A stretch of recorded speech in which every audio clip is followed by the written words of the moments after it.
தண்ணிய மேல படும் பொழுது சொர்க்க பூமிக்கே வந்துட்டேங்க. இங்கிட்டு பார்த்தா அந்தோமான், அங்கிட்டு பார்த்தா அமேசான் காடு மாதிரி இருக்கு.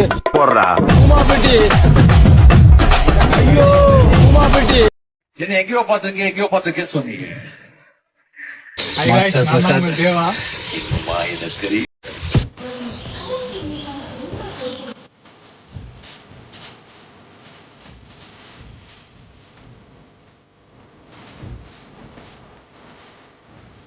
பாட்டு பாருங்க. பிரசாத் வீட்டுக்கு போக மாட்டான் இன்னைக்கு.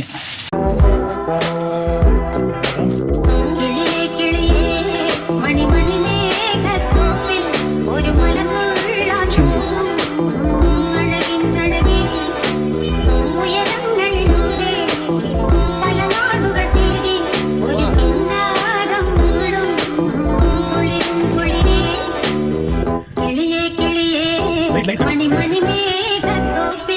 ஒரு மலர்